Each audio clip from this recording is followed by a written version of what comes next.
अनुमान रखती हूँ कि बहुत सारी बहनें आज बहुत ज़्यादा सवाल अपने दिल में लेकर आई हैं।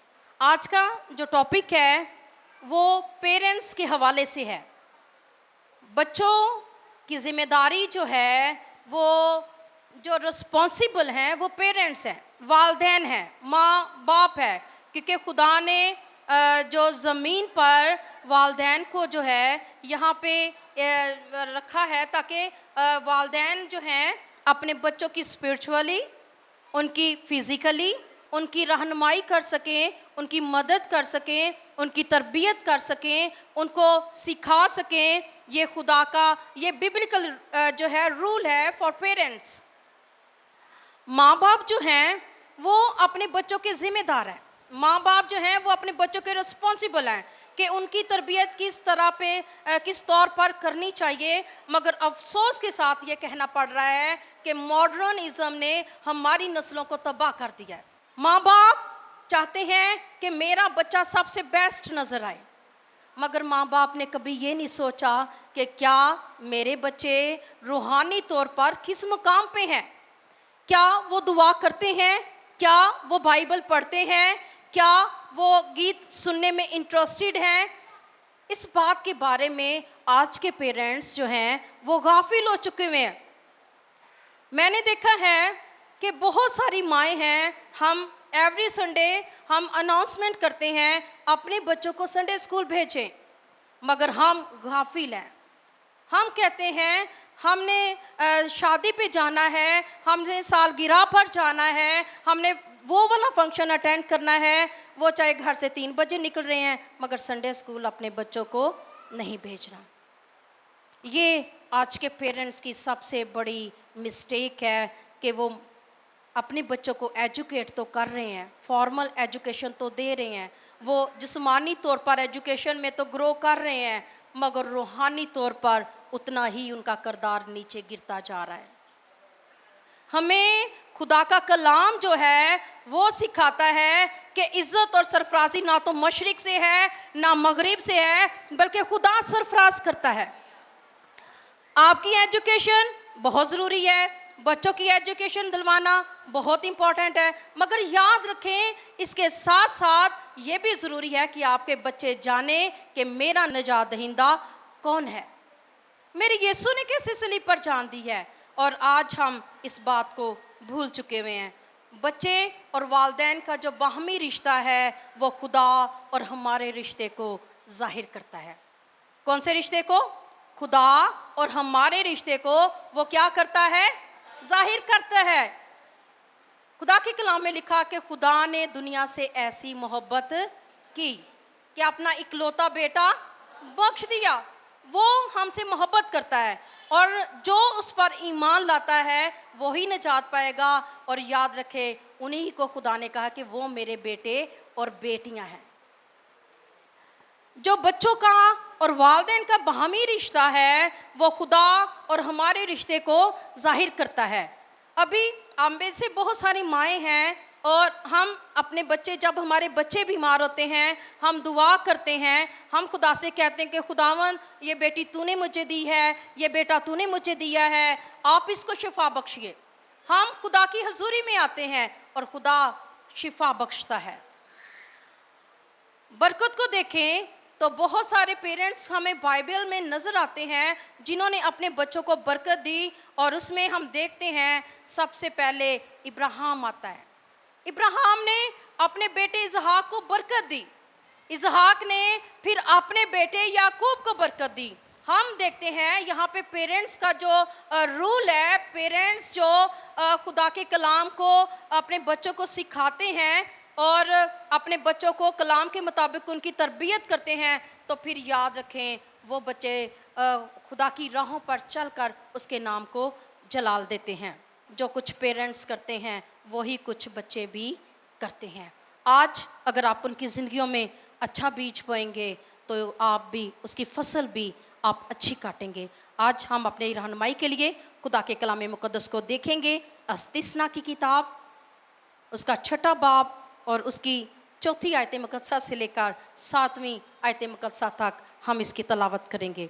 मेरे साथ निकालें खुदावंद के कलाम मुक़द्दस में से अस्तिस्ना की किताब उसका 6 बाब उसकी 4 आयत से 7वीं आयत मुकद्दसा तक खुदा के कलाम में लिखा है, सुन ए इस्राएल, खुदावंद हमारा खुदा एक ही खुदावंद है। तू अपने पूरे दिल और अपनी सारी जान और अपनी सारी ताकत से खुदावंद अपने खुदा से मोहब्बत रख, और ये बातें जिनका हुक्म आज मैं तुझे देता हूँ तेरे दिल पर नक्श रहे, और तू इनको अपनी औलाद के ज़हन नशीन करना, और घर बैठे और और राह चलते और लेटते और उठते वक्त इनका जिक्र किया करना। खुदा के पाक कलाम के पढ़े और सुने जाने पर खुदा की बरकत को एक आवाज में कहेंगे आमीन। यहाँ पे मेरे पीछे पीछे आपने बोलना है,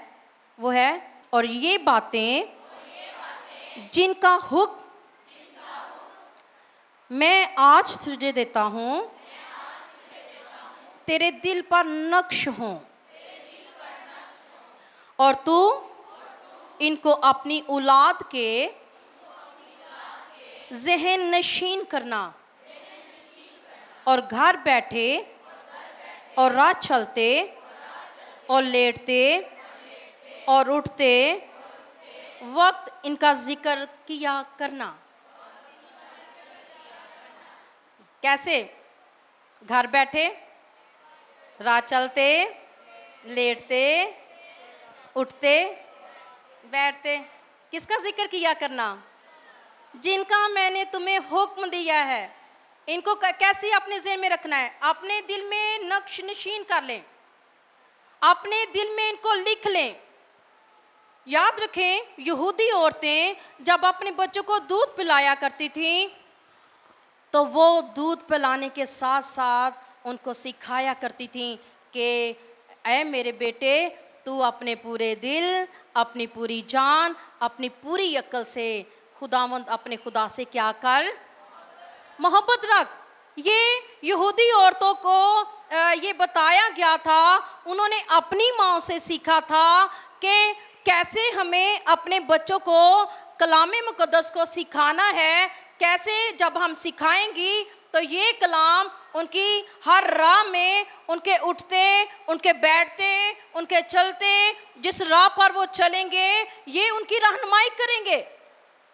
क्योंकि खुदा के कलाम में लिखा हुआ है कि जब बच्चे छोटे होते हैं उनको आप उठते भी, बैठते भी, चलते भी, लेटते भी उनको मेरी बातें बताओ, उनको मेरी बातें सिखाओ। मगर आज क्या हो रहा है? आज माँ बाप सो रहे हैं। हमें बच्चों की तरबियत जो है, बच्चों की जो है रूहानी तौर पर, हम जिस्मानी तौर पर, फिज़िकली तौर पर तो हम उनकी रहनुमाई कर रहे हैं, उनकी केयर कर रहे हैं, मगर जो स्पिरिचुअली हम इस बात से ना वाकिफ़ हैं। माँ को नहीं पता मेरी बेटी आज उदास क्यों है, बाप को नहीं पता मेरा बेटा घर के बाहर क्या कर रहा है। क्यों बेखबर है? क्योंकि हम सब अपने अपने कामों में उलझे हुए हैं। माँ अपने काम में उलझी हुई है, बाप अपने काम में उलझा हुआ है, उन्हें बच्चों की कोई परवाह नहीं। उनके बच्चे क्या कर रहे हैं, उनके बच्चे क्या देख रहे हैं, उनके बच्चे क्या खा रहे हैं। और आज ना सिर्फ फिज़िकली तौर पर भी हमारे बच्चे डिस्ट्रॉय हो रहे हैं, ना वो अच्छी फूड खाते हैं, हेल्दी फूड नहीं खाते हैं, और हम पेरेंट्स इस बात से बिल्कुल गाफिल हो चुके हैं। मगर जो खुदा का कलाम हमें सिखाता है, ये पेरेंट्स की जिम्मेदारी है। किसकी जिम्मेदारी है? पेरेंट्स। बच्चे हमें कौन देता है? बच्चे कौन देता है? खुदा देता है।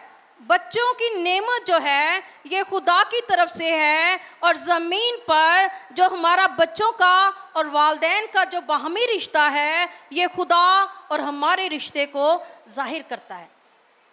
हम अपने बच्चों के जैसे आसमानी बाप हमारा रिस्पॉन्सिबल है, आसमानी बाप हमारी फ़िक्र करता है, ऐसे ही हमें भी अपने बच्चों की फ़िक्र करनी है और उनकी तरबियत करनी है खुदा के कलाम मुकद्दस के मुताबिक, ताकि हमारे बच्चे, हमारे आने वाला कल एक मजबूत कल हो।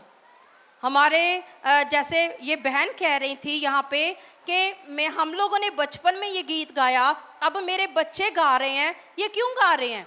क्योंकि माँ ने उनके सामने ये गीत गाया है।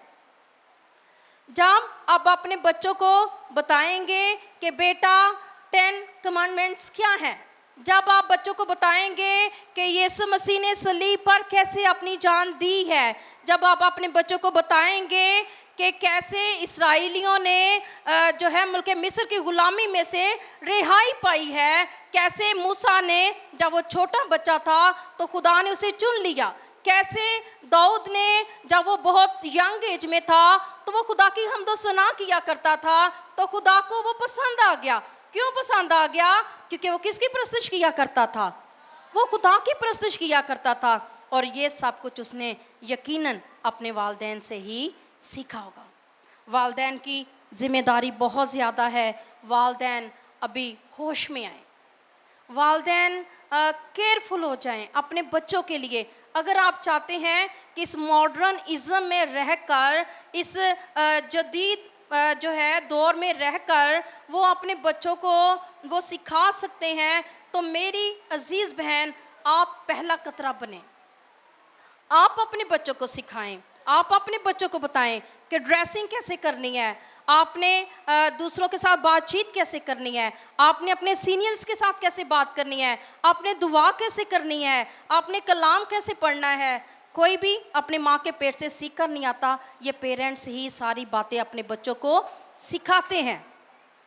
अभी हमें अपने बच्चों की रहनुमाई करनी है, अपने बच्चों की तरबियत करनी है, तो मेरे साथ निकालें इमसाल, जो कि सबसे हिकमत और दनाई से जो मामूर बादशाह था, सुलेमान बादशाह, उसने इमसाल की किताब लिखी जो कि हमारी रहनुमाई करती है। हम ज़िंदगी के किसी भी हिस्से में हो, ये हमारी रहनुमाई करती है। इमसाल की किताब आपकी भी रहनुमाई करेगी, पेरेंट्स की रहनुमाई करेगी। आइए मेरे साथ निकालें इमसाल 6 बाब, उसकी 22वीं आयत और 23वीं आयत मुकद्दसा की हम देखेंगे।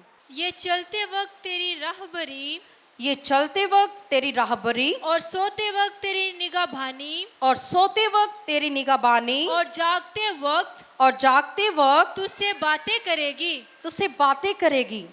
क्योंकि फरमान चराग है और तालीम नूर और तरबियत की मलामत हयात की राह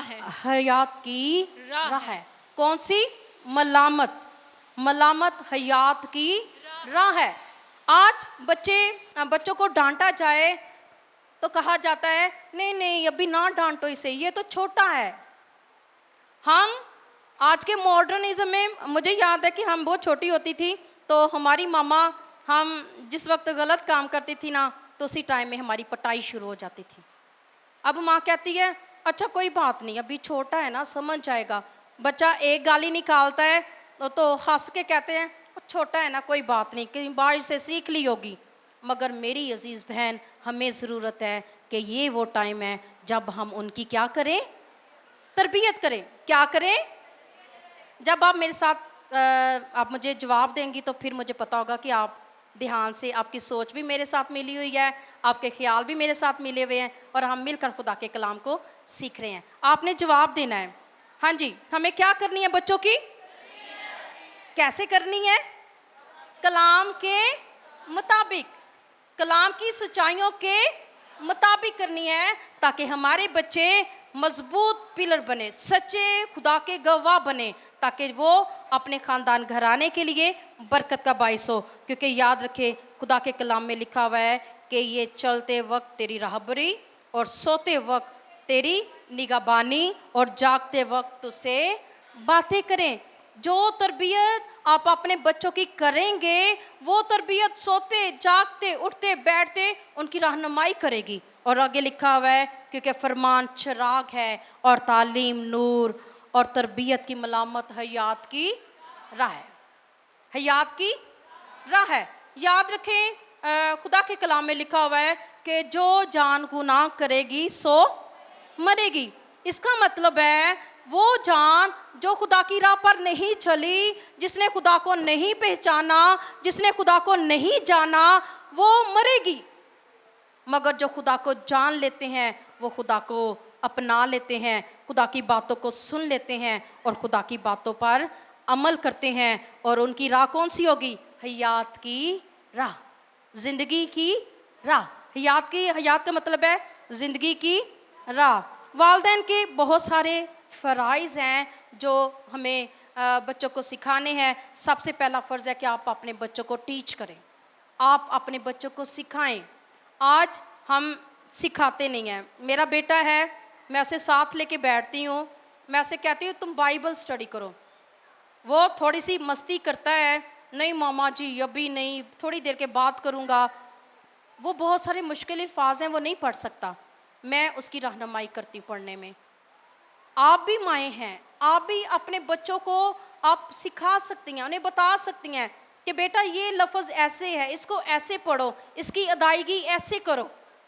तो फिर आप अपने बच्चों को आप बेहतर तौर पर खुदा के कलाम को बता सकते हैं, क्योंकि ये हमें हर तौर पर बचाता और सिखाता है और हमारी मदद और रहनुमाई करता है।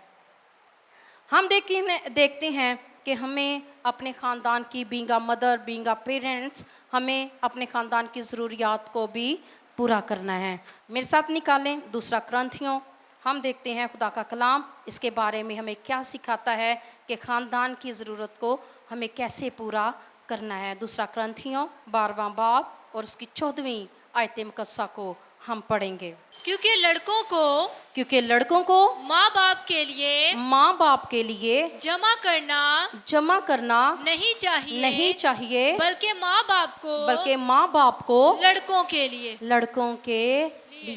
यहाँ पे हम देखते हैं कि माँ बाप जो हैं ये रिस्पॉन्सिबल हैं अपने बच्चों की ज़रूरियात के लिए। यहाँ पे लिखा हुआ है कि लड़कों ने जमा नहीं करना। किसने जमा करना है? माँ बाप ने। मिरास जो है वो माँ बाप छोड़ते हैं बच्चों के लिए, और माँ बाप जो हैं वो अपने बच्चों की जो है उनकी मदद करते हैं, उनकी रहनुमाई करते हैं, उनकी ज़रूरियात को क्या करते हैं? पूरा करते हैं।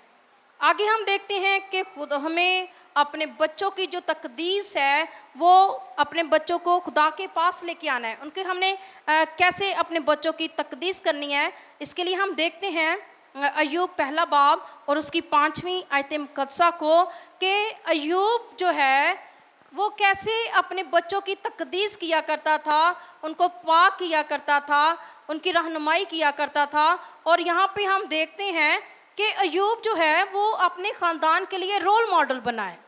अय्यूब अपने ख़ानदान के लिए क्या बना है? रोल मॉडल बना है। और अय्यूब अपने ख़ानदान की रहनुमाई करता है। और वो उसके 7 बेटे थे और 7 दिन तक उनके बारी बारी वो हर बेटे के घर में सभी लोग जमा होते थे, खाना खाते थे, खुदा की शुक्रगुजारी करते थे। और इसके बाद जो 8वां दिन होता था, अय्यूब अपने तमाम बच्चों को अपने घर में जमा करता, उनके जो है वो मिलकर दुआ करते, शुक्रगुजारी करते और हमद की कुर्बानियाँ चढ़ाते और शुक्रगुजारी की भी कुर्बानी वो पेश किया करते थे। जी। और जब उनकी ज़ियाफ़त के दिन पूरे हो जाते तो अय्यूब उन्हें बुलवाकर पाक करता और सुबह को सवेरे उठकर उन सबों के शुमार के मुआफिक सोख्ती कुर्बानियाँ चढ़ाता था। क्योंकि अय्यूब कहता था कि शायद मेरे बेटों ने कुछ खता की हो और अपने दिल में खुदा की तकफीर की हो। अय्यूब हमेशा ऐसा ही किया करता था। आप में से कितनी बहनें हैं जिन्होंने कभी अपने बच्चों की शुक्रगुजारी खुदा की हुजूरी में पेश किया है? आप अपने हाथों को ज़रा रेज करें। जी, बहुत अच्छा है, आप खुदा के कलाम में से सीखते हैं। यहाँ पे हम अय्यूब की खूबसूरत मिसाल को देखते हैं कि अय्यूब अपने बच्चों के लिए रोल मॉडल बना हुआ है। वो अपने बच्चों को सिखा रहा है और उसके बच्चे भी क्या करते हैं कि अपने सारे बहन भाइयों को अपने घर बुलवाते हैं, मिलकर खाना खाते हैं। मगर जो आखिरी दिन होता है उसमें अय्यूब तमाम बच्चों को अपने घर बुलवाता है। वो क्यों अपने बच्चों को जो है वो कुर्बानी चढ़ाता था? उनको पाक करने के लिए कि अगर उनसे कोई ख़ता हुई है, अगर उनसे कोई गलती हुई है मेरे बेटों से, तो खुदा उनको क्या कर दे, माफ़ कर दे। माफ़ी भी हमें पेरेंट्स को अपने बच्चों के लिए मांगनी चाहिए, क्योंकि बच्चे जो हैं वो ख़ता कर सकते हैं, गलती कर सकते हैं, मिस्टेक कर सकते हैं। हमें अपने बच्चों को भी उनकी तकदीस करनी है, उन्हें खुदा का कलाम के मुताबिक उनको पाक करना है। हमें अपने बच्चों को जो है आगे देखते हैं कि हमें अपने बच्चों की परवरिश के लिए और क्या करना चाहिए। मेरे साथ निकालें इफ्सियों 6 बाब और उसकी 4 आयत मुकस्सा। बच्चों की परवरिश जो है वो हमारी ज़िम्मेदारी है। हमें अपने बच्चों को मजबूती के साथ उनको सिखाना है ताकि वो अच्छे और समझदार बच्चे बने। और ए औलाद वालों, और ए औलाद वालों, तुम अपने फर्जंदों को गुस्सा ना दिलाओ, बल्कि खुदावंद की तरफ से तरबियत और नसीहत दे देकर उनकी परवरिश करो। कैसे करनी है हमें, कैसे परवरिश करनी है? पहली क्या है? तरबियत। पहली क्या है? तरबियत। दूसरी क्या है? नसीहत। दूसरी क्या है? नसीहत है। और फिर तरबियत और नसीहत हमें दोनों ही करनी है, यानी कि छड़ी भी इस्तेमाल करनी है और उनको नसीहत भी करनी है। हमें अपने बच्चों को तंबीह करनी है, उनकी दुरुस्तगी के लिए, उनकी अच्छी तरबियत के लिए हमें जो है अपने बच्चों को तंबीह भी करनी है। इसके लिए मेरे साथ निकालें इमसाल की किताब, उसका 29वां बाब और उसकी 15वीं आयत मुकद्दसा में हम देखेंगे कि हमें कैसी उसको तंबीह कैसे करनी है, हमें उसको सिखाना कैसे है। क्योंकि बहुत सारे वालिदैन हैं वो ये कहते हैं कि हम तो बहुत कहते हैं मगर हमें समझ नहीं आती कि हम क्या करें, हमारे बच्चों के लिए दुआ करें। तो पेरेंट्स के लिए ये आज खूबसूरत हवाला है कि हमें अपने बच्चों की तरबियत कैसे करनी है। छड़ी और तंबीह हिकमत बख्शती है, छड़ी और तंबीह हिकमत बख्शती है, लेकिन जो लड़का बेतरबियत छोड़ दिया जाता है, अपनी माँ को रुसवा करता है। छड़ी और तंबीह क्या बख्शती है? हिकमत बख्शती है। लेकिन वो बच्चे जिनकी तरबियत नहीं की जाती, वो बच्चे जो बेतरतीब छोड़ दिए जाते हैं, बेतरतीब उनकी तरबियत नहीं होती, वो अपनी माँ के लिए क्या बनते हैं? वो रसवाई का बाइस बनते हैं। जब बच्चा गलती करता है, जब बच्चा मिस्टेक करता है, ये सिर्फ बेटों के लिए नहीं है, ये बेटियों के लिए भी है। ये मत समझे कि यहाँ पे लिखा हुआ है बेटों के बारे में, ये सिर्फ बेटों के बारे में नहीं है, ये बेटियों के बारे में भी है। लिखा हुआ है छड़ी और तंबीह क्या बख्शती है? हिकमत बख्शती है। अगर आप अपने बच्चे को छड़ी का इस्तेमाल नहीं करेंगे, अगर आप अपने बच्चों को नहीं सिखाएंगे तो क्या होगा?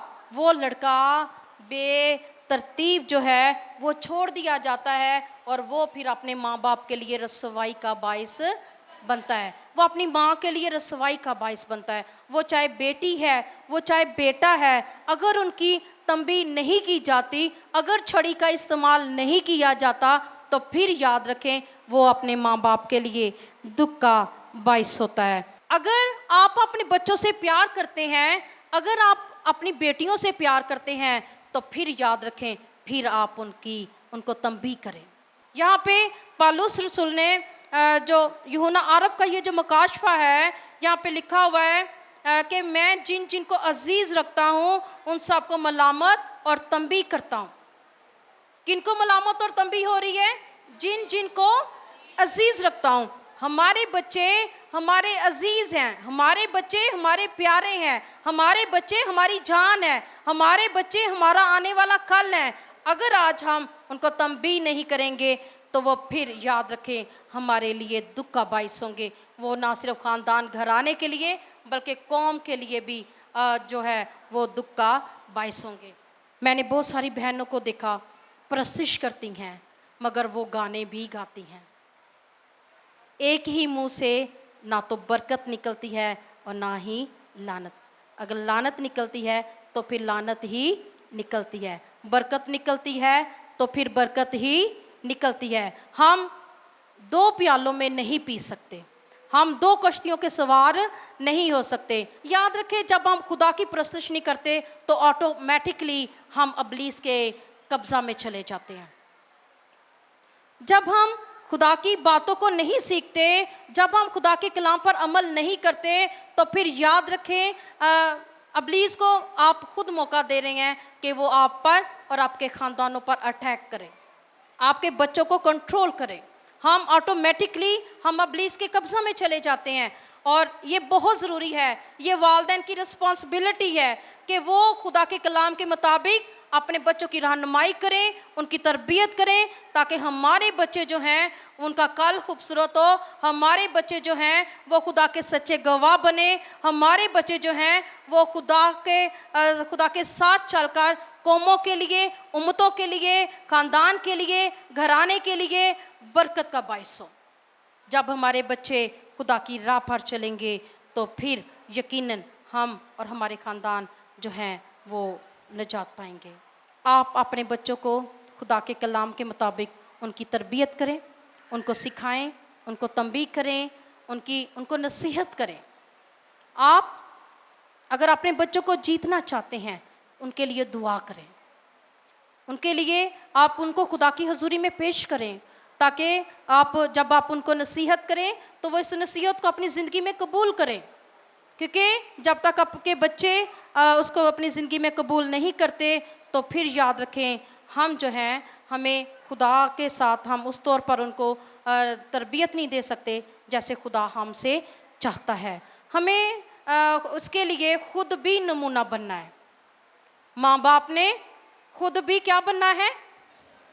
नमूना बनना है। क्योंकि जो कुछ माँ करेगी वो बेटी करेगी, जो कुछ बाप करेगा वो बेटा करेगा। तो याद रखें, जो पेरेंट्स हैं उनको भी अपने बच्चों के लिए रोल मॉडल बनना है, अपने बच्चों के लिए नमूना बनना है। अगर माँ जो है वो दुआगो होगी, अगर माँ कलाम पढ़ने वाली होगी, अगर माँ जो है वो गीत गाने वाली होगी, तो बच्चे उसको फॉलो करेंगे और जो कुछ माँ करेगी वही कुछ बच्चे करेंगे। याद रखें, हमें अपने बच्चों के लिए रोल मॉडल बनना है। हम जो कुछ करते हैं, मैंने अक्सर देखा है, जैसे कुछ माएँ बड़ा अच्छा खाना बनाती हैं तो हम अक्सर कहते हैं इसके हाथों में ना इसकी मामा का टेस्ट है। जैसे इसकी मामा पकाया करती थी टेस्टी खाने, इसका मतलब है कि बहुत सारी चीज़ें जो हैं वो पेरेंट्स से जो है बच्चों में मुंतकिल होती हैं, बच्चों में ट्रांसफ़र होती हैं। वालिदैन जो हैं ये रोल मॉडल इनको बनना है, ताकि इनके बच्चे इनको देखकर, इनको फॉलो करके वो खुदा के कलाम को सुन सकें। हमें इबादत करते वक्त अपने बच्चों को अपने साथ बैठाना चाहिए। ये आप बहुत अच्छा करते हैं अगर आप अपने साथ अपने बच्चों को बैठाते हैं, क्योंकि यशवा की किताब में लिखा हुआ है उसके 24वें बाब और 15वीं आयत मुकद्दसा में, जहाँ पे यशवा ने कहा कि अब रही मेरी और मेरे घराने की बात, हम किसकी परस्तिश करेंगे? किसकी परस्तिश करेंगे? खुदावंद की। उसने बीइंग अ फादर फैसला लिया, उसने बीइंग अ पेरेंट्स उसने एक स्टेप लिया, उसने कहा कि अब रही मेरी और मेरे घराने की बात। याद रखें कि वालिदैन जो हैं अपनी ज़िंदगी में अगर मिस्टेक करते हैं, अगर गुनाह करते हैं, अगर गलती करते हैं, तो आप मोहतात हों, क्योंकि आपकी मिस्टेक, आपकी गलती जो है वो आपके बच्चों के लिए दुख का बाइस बन सकती है। हमें वालिदैन को भी खबरदार होना है, हमें भी मोहतात रहना है, ताकि हमसे कोई गलती ना हो, हमें ताकि हमारी आने वाली नस्लों के लिए वो दर्द का बाइस ना बने। इस कलाम को अपनी ज़िंदगी में अपना लें अगर आप अपने बच्चों की तरबियत करना चाहते हैं, अगर आप चाहते हैं कि आपकी आने वाली नस्लें जो हैं वो बरकत का बाइस हों, तो आप खुदा के कलाम पर अमल करें। अपने बच्चों की तरबियत खुदा के कलाम के मुताबिक करें। बच्चों को उनकी जो तरबियत है उसमें खुदा के कलाम में लिखा है कि अपनी छड़ी को से दरेग ना कर, क्योंकि जिसको खुदा बेटा बनाता है उसको कोड़े भी लगाता है। ये खुदा का रूल है। किसका रूल है? खुदा का रूल है कि जिसको वो बेटा बनाता है उसको वो कोड़े भी लगाता है। तो आप अपने बच्चों को क्यों नहीं उनकी तरबियत कर सकते? आप कर सकते हैं, क्योंकि आप वालिदैन हैं, खुदा ने आपको इख्तियार दिया है।